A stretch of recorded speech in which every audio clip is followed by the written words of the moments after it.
As we discussed in the last class, that atmospheric pressure जो होता है at a place depends upon its altitude.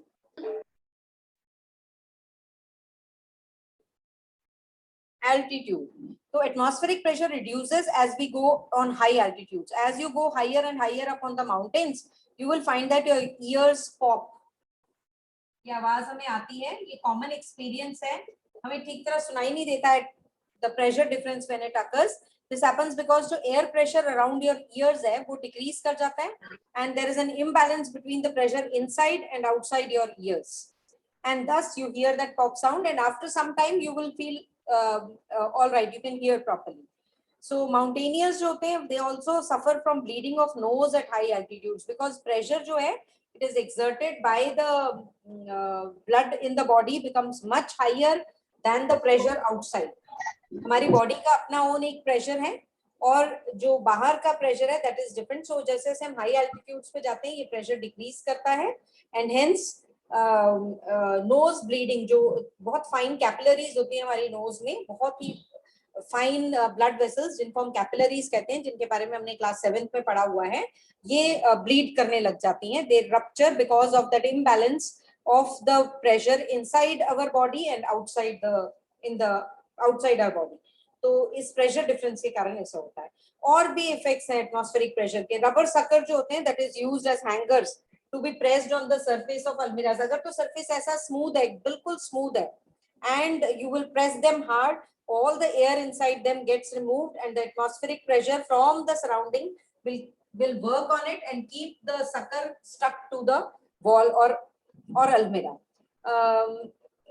आपने note किया होगा कि हमने डिस्कस किया था जो डीप सी डाइवर्स होते हैं, एट सरफेस प्रेशर जो है आउटसाइड द प्रेशर डिक्रीजेस. जैसे ही स्पेस, अच्छा हम डीप सी डाइवर्स की तो हमने फ्लूइड में बात की थी. जैसे ही हम if the persons who are going into space, जो स्पेस पर्सन्स होते हैं, they also wear a special type of suit. आपने नोट किया होगा वो इसलिए पहनते हैं क्योंकि जो एस्ट्रोनॉट्स होते हैं while they are moving out into the space, आपको पता है कि जो बाहर है there is no atmosphere in the space, so there will be no pressure.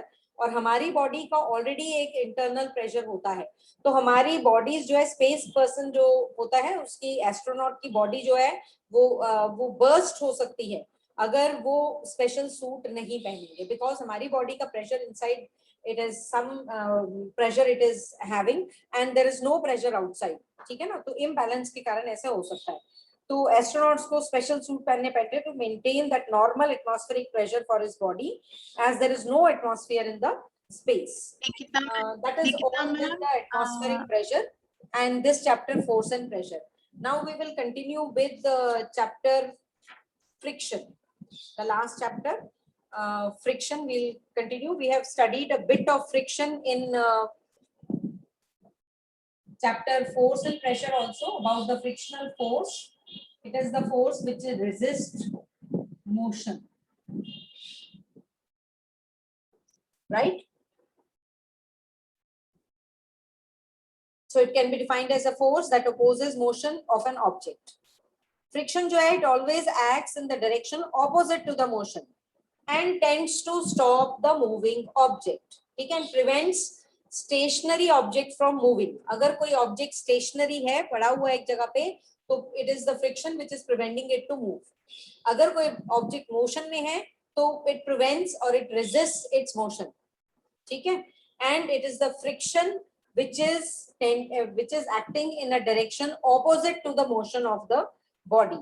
For example, if you are pushing a ball forward, जो फोर्स ऑफ फ्रिक्शन है that is acting, अगर हम एक बॉल को रोल कर रहे हैं इधर की तरफ, तो मोशन इधर है, this is the direction of motion and this is the direction of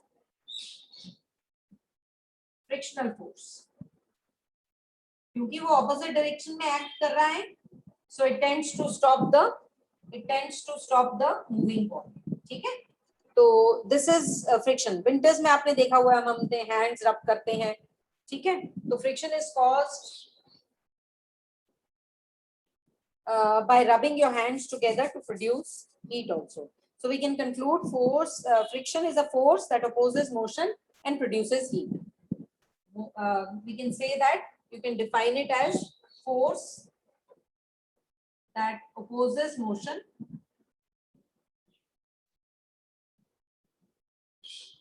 and produces heat. अब नेक्स्ट क्वेश्चन ये होता है कि कौन से फैक्टर्स हैं जो कि अफेक्ट करते हैं फ्रिक्शन को. What are those factors which affect friction? So factors में हम लोगों ने ऑलरेडी कर लिया है, as we have studied, which affect friction. It depends upon the nature of the surfaces in contact. It depends upon nature of surface. आपको ये already पता है कि फ्रिक्शनल फोर्सेस जो फ्रिक्शनल फोर्स जो है that is a contact force. ठीक है, the two objects have to be in contact for the friction to occur or friction to come into play. So it depends upon one, the nature of the surfaces in contact, and second thing, it depends upon the mass of the objects. समझ आ रही है बात? Mass of the objects in contact. क्योंकि ये contact force है इसलिए मैं बार बार ये नहीं लिख रही हूँ. It has to be in contact. एक और चीज आपने याद रखनी है, friction does not depend upon the amount of surface area in contact between the moving bodies. अब frictional force जो है, how it depends upon the nature of the surface. Smoother the surface, less the friction. Rough the surface, more the friction. Similarly, greater the mass, more the friction. Lesser the mass, less the friction. We have done series of activities to prove this. Now, before we proceed with the factors or know more about the factors, we should know why does it happen. Frictional force एक self adjusting force है जो automatically adjust करती है itself to the applied force. अगर applied force increase होगी, force of friction भी increase हो जाएगा. It means you can increase the force of friction by pressing two surfaces hard. अब ये होती क्यों है? मैंने आपको बताया है कि जो friction है, it is caused by it opposes motion. कोई भी surface हो, any surface, surfaces of all objects have some kind of irregularities or roughness. जो सबसे स्मूथ सरफेस है लाइक मार्बल या फिर ये बोर्ड की तरफ ही देखिए, दैट अपीयर स्मूथ, उसमें भी कुछ रफनेस या इरेगुलरिटीज होंगी. अगर हम ध्यान से किसी हैंड लेंस से या किसी और पावरफुल लेंस से नोट करेंगे तो अभी रफनेस ऑफ सरफेस जो है इट अपीयर्स लाइक जैसे हिल्स या वैलीज की तरह अपीयर होते हैं हमें जब हम अंडर द लेंस इनको ऑब्जर्व करते हैं. और जब दूसरा ऑब्जेक्ट, ये मैं एक के सरफेस की बात कर रही हूँ, जो दूसरा ऑब्जेक्ट है जो इसके ऊपर मूव करेगा उसके भी सरफेस में ऐसी ही कुछ हिल्स या वैलीज टाइप की इरेगुलरिटीज होंगी. तो जब ये दो ऑब्जेक्ट मूव करेंगे on each other, interlocking of these surfaces occur. अगर हम इसको दूसरे कलर से रिप्रेजेंट कर देते हैं तो it will be something like this. This is the irregularities of one surface and इसके ऊपर जो move कर रहा है, this is the second surface. It may not be as perfect as this, तब तो बिल्कुल interlocking हो जाएगी, लेकिन interlocking occurs due to the interlocking of the both the surfaces with each other causes friction. This interlocking of irregularities on the surface of bodies in contact. ठीक है ना?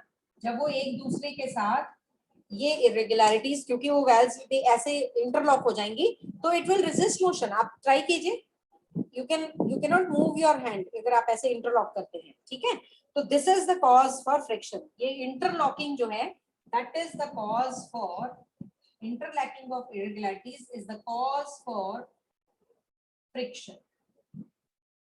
समझ आ गई बात? अब इस पे आ जाइए वापस. अगर सरफेस रफ है तो नेचुरल है, अगर सरफेस रफ है तो इरेगुलरिटीज ज्यादा होंगी. जितनी इरेगुलरिटीज ज्यादा होंगी उतनी ही ज्यादा इंटरलॉकिंग होगी. जितनी ज्यादा स्ट्रॉन्ग इंटरलॉकिंग होगी उतना ज्यादा फ्रिक्शन होगा. जितनी स्मूथ सरफेस होगा, जितना सरफेस स्मूथ होगा उतनी ही इरेगुलरिटीज कम होंगी, और जितनी इरेगुलरिटीज कम होंगी उतनी इंटरलॉकिंग कम हो जाएगी and hence what will happen, less friction.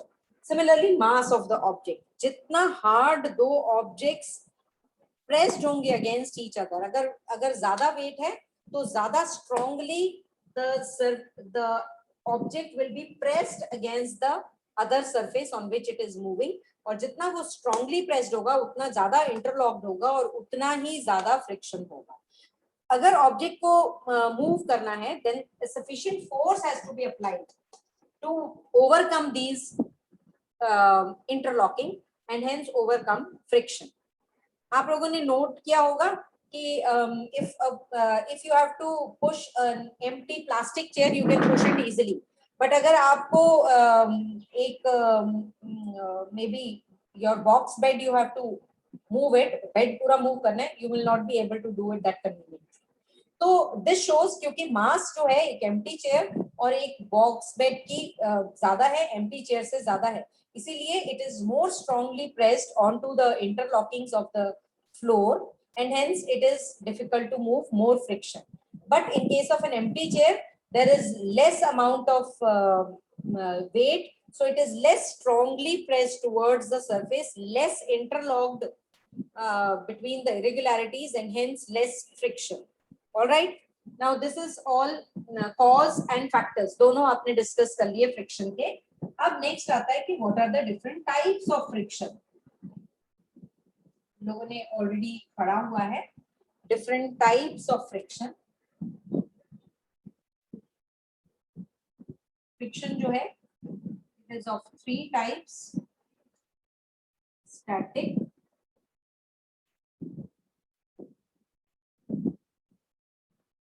sliding,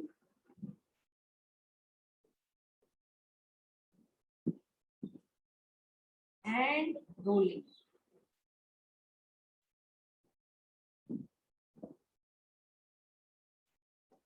Clear to all of you? Very good. अब पहला है कि ये स्टैटिक फ्रिक्शन क्या होता है. स्टैटिक फ्रिक्शन जो है it exist between two bodies that are relatively at rest. Even though external forces acting on them, still if a body is at rest, ठीक है, so the type of friction which exists between the body and the surface is the static friction. In fact, before every object sets into motion, कोई भी object which sets into motion, static friction has to be overcome. किसी भी object को at rest जो है, अगर उसको move करना है आपने, so the force of static friction has to be overcome to make it move. Clear to all of you? For example, अगर आपने force apply की on a heavy box to move it from one place to another, the force required to overcome friction at that instant when the box starts moving from rest is static friction. Clear? Second आ गया sliding friction. Name suggest करता है. It is the opposing force that comes into play when one body actually slides over the surface of another body. Slides over the surface of another body. For example, a wooden यहाँ पर एक ले लेते हैं.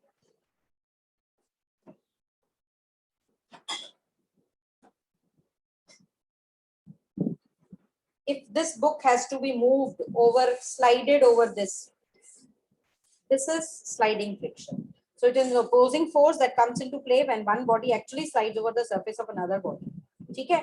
Third आ गया rolling friction. Rolling friction का तो बहुत इजी है, ठीक है ना. रोलिंग फ्रिक्शन ये देखिए यहाँ पर व्हील इज देयर, ठीक है.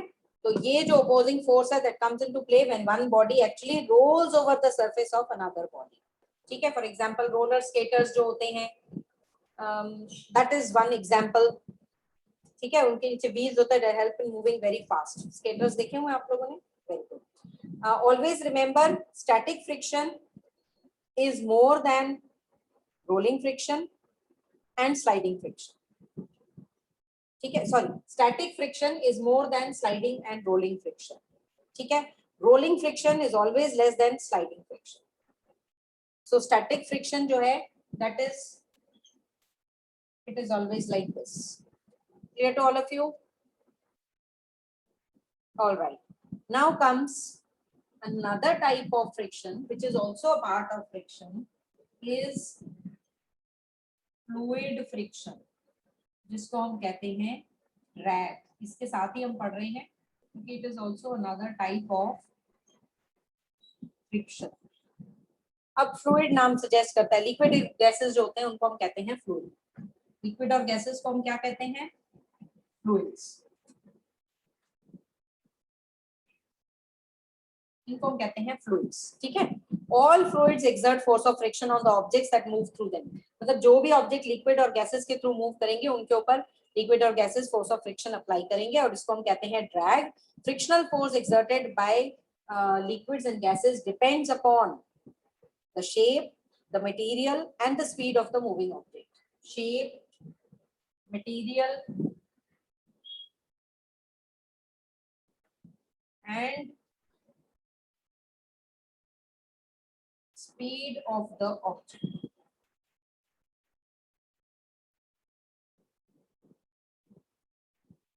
Moving through it. ठीक है।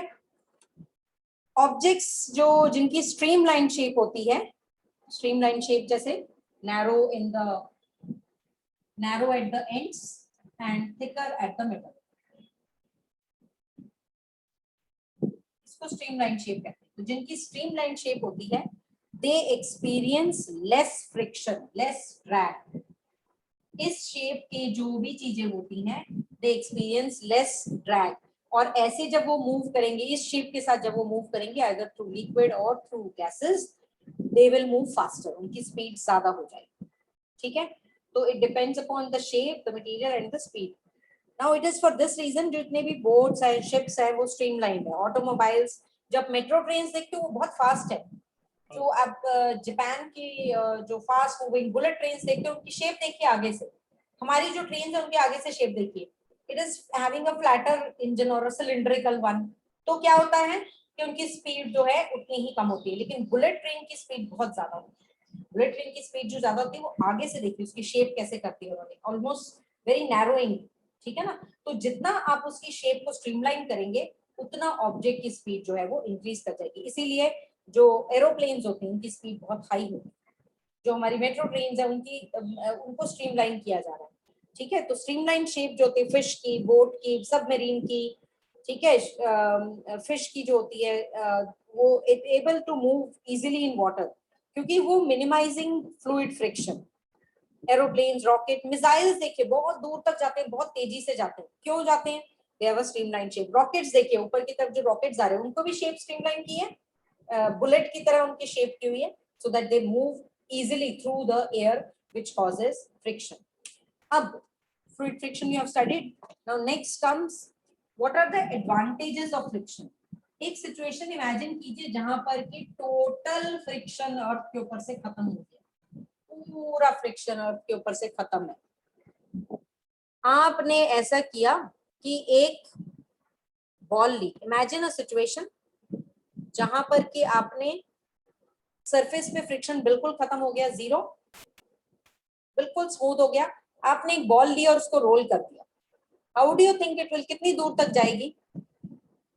Can you write it down in chat box? कितना डिस्टेंस कवर कर सकती है ball on a surface which has no friction at all? Can you write it down in chat box?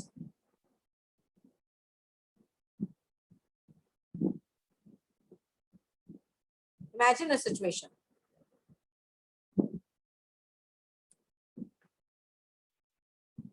Infinite, very good Pratyush Kumar, कोई distance नहीं है, it will never come to a stop.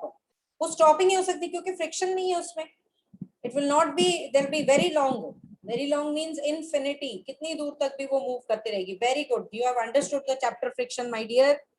जिन बच्चों को ये बात समझ आ गई उनको चैप्टर समझ आ गया, ठीक है।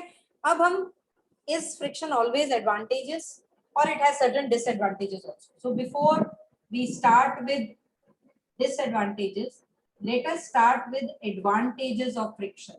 सबसे पहला एडवांटेज तो मैं यहाँ पर डिपिक्ट कर रही हूँ, I am able to walk, I am able to hold this pen, I am able to write on this board, all this because of friction. अगर हमारी फीट में और ग्राउंड के बीच में फ्रिक्शन एग्जिस्ट नहीं करेगा, we will not be able to walk. इसीलिए marble floor पे, अगर मार्बल फ्लोर पे तो वैसे ही चलना मुश्किल होता है, अगर हमारा अगर sole of the shoes are not new और they are not having those grooves, हम स्लिप करते हैं। अगर फ्लोर के ऊपर पाउडर या ऑयल या वाटर गिरा है तो हम स्लिप कर जाते हैं, वी टेंड टू स्लिप। क्यों? क्योंकि पाउडर, ऑयल या फिर वाटर या सोपी सोल्यूशन जो इरेगुलरिटीज है ना सरफेस की, उसको फिल कर देता है। ये इस तरह से होता है ना, ये इस तरह से होता है। मार्बल फ्लोर जो है, जो बिल्कुल स्मूथ दिखता है, उसमें भी कुछ इरेगुलरिटीज हो सकती हैं। तो जब आप इसमें पाउडर या वाटर या फिर सोपी वाटर भरते हो तो ये एक लेयर बना लेता है इस तरह से, है ना, और ये लेयर जो है इन इरेगुलरिटीज में जाकर फिल हो जाती है। अगर ये ऐसे हो गई तो ये सरफेस स्मूथ हो गया, सरफेस स्मूथ हुआ तो फ्रिक्शन लेस हो गया, फ्रिक्शन लेस हो गया तो it becomes difficult to walk. समझ आ गई बात? So we tend to slip. Ice के ऊपर हम इसीलिए स्लिप करते हैं, आइस का सरफेस बहुत स्मूथ है ना, तो उसके ऊपर फ्रिक्शन जीरो है, ऑलमोस्ट जीरो है, तभी हम उसके ऊपर स्लिप करते हैं। व्हीकल स्किड करते हैं, मूविंग रोड के ऊपर व्हीकल्स जो होते हैं वो स्किड कर जाते हैं। अगर रोड के ऊपर ग्रीस या ऑयल या वाटर पड़ा हुआ है तो उनके जो टायर्स होते हैं उनको, उनकी जो है ट्रेडिंग कर देते हैं, ऐसे करके डिजाइन बनाए होते हैं उनके ऊपर, ठीक है, सो दैट ये जो टायर्स के ऊपर ट्रेडिंग होती है ना बड़े बड़े ऐसे, that provides, that increases the roughness, और अगर रफनेस इंक्रीज होगी तो फ्रिक्शन भी इंक्रीज हो जाएगा। तो ट्रेडेड टायर्स जो होते हैं वो बेटर ग्रिप देते हैं रोड के ऊपर, और रोड के ऊपर ग्रिप देने के कारण they are able to move safely. Spikes जो होते हैं शूज के नीचे,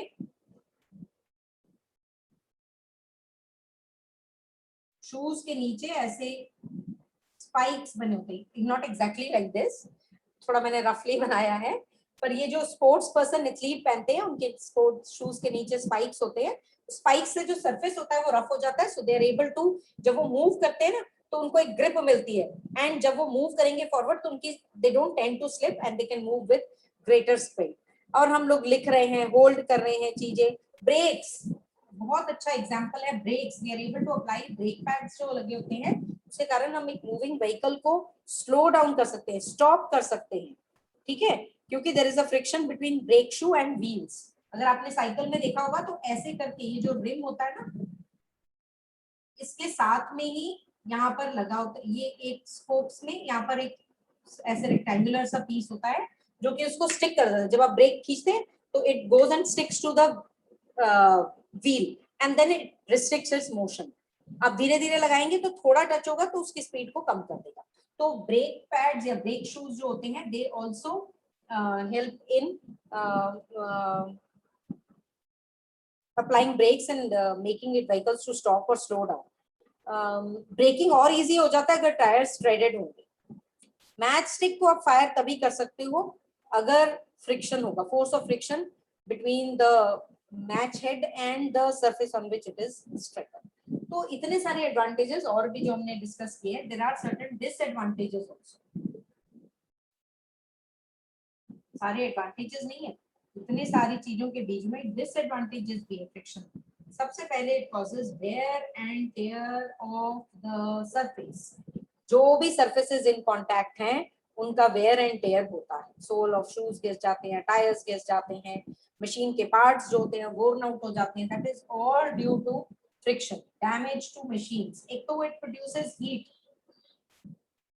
है ना, तो बार बार रबिंग से उनके जो सरफेसेस इन कांटेक्ट होते हैं मशीन के, हीट जो जनरेट होती है, it raises the temperature of the machine and then damages it. और तीसरा इंपॉर्टेंट, इतनी हीट प्रोड्यूस हो रही है लेकिन हम यूज कहीं नहीं कर पा रहे, so there is wastage of heat that is reduced along with friction. Lots of energy is getting wasted because objects in contact require more force to overcome friction between their rubbing surfaces, and that heat produced is getting wasted. So these are all disadvantages of friction. अब हमने इतना भी कर लिया, अब हमें ये पता होना चाहिए क्या कोई तरीका है जिससे हम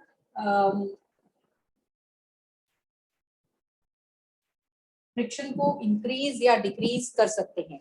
हाउ कैन वी इंक्रीज और decrease friction? ways to increase increase friction, कैसे हम इंक्रीज कर सकते हैं फ्रिक्शन, है ना, this we need to discuss. कैसे हम सरफेस को इंक्रीज कैसे कर सकते हैं? पहली बात, अगर हम सरफेस की रफनेस को इंक्रीज करते हैं, increasing roughness of the surface,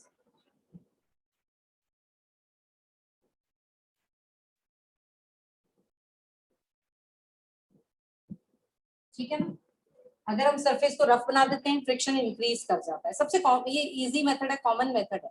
tyres को ट्रेडिंग कर देते हैं, ग्रूव्स डाल देते हैं, शूज के सोल को रफ कर देते हैं, स्पाइक्स डाल देते हैं, तो उससे जो है सरफेस रफ हो जाता है, फ्रिक्शन इंक्रीज हो जाता है।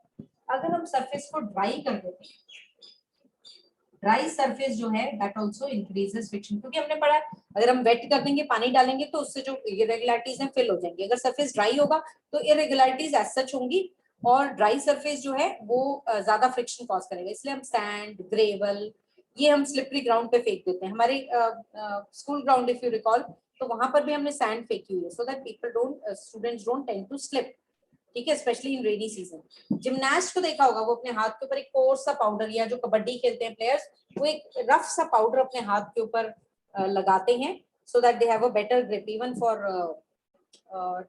Tug of war. जब आप खेलते हैं तो आप मिट्टी लगाने के लिए कोशिश करते हैं, जिससे कि वो हमारे हाथ रफ हो जाएं, and course substance increases friction.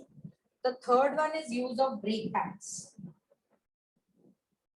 Brake pads use करने से भी फ्रिक्शन जो है वो इंक्रीज करता है। ब्रेक पैड्स जो ब्रेक सिस्टम में बाइसाइकिल है, वो व्हील्स को डू नॉट, हम तब तक जब तक हम प्रेस नहीं करेंगे ब्रेक को, वो टच नहीं करते। तो जैसे ही हम उसको प्रेस करते हैं, these brake pads touch the wheels and stop or slow down the motion. So these are the three methods to increase friction. Now are there methods to reduce friction? Sometimes it becomes undesirable, है ना, friction becomes undesirable also. तो हमें हर जगह पे friction चाहिए भी नहीं, तो हम कोई और ऐसे मेथड्स हमें सोचने पड़ेंगे जिससे कि हम फ्रिक्शन को डिक्रीज कर सकें। पहला है, अगर हम लुब्रिकेट कर देते हैं, लुब्रिकेशन, किसी भी सिस्टम का लुब्रिकेशन कर देते हैं ना, तो उससे क्या होगा कि जो है फ्रिक्शन कम हो जाएगा। इनको हम कहते हैं लुब्रिकेंट्स।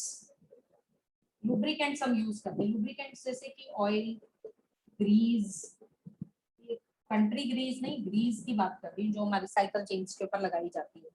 ऑयल, ग्रीस, ये मूविंग पार्ट्स ऑफ मशीन में लगाते हैं, तो दो एक लेयर सी थिन लेयर बन जाती है दोनों सरफेसेस के बीच में। मैंने बताया अगेन, इरेगुलरिटीज फिल हो जाती है, एंड दोनों सरफेस जो है डायरेक्टली एक दूसरे को रब नहीं करेंगे, एंड दस मूवमेंट विल बिकम स्मूथ और फास्ट। सेकेंड है, अगर आप पॉलिशिंग द सरफेस, अगर आप पॉलिश लगा देते हैं तो भी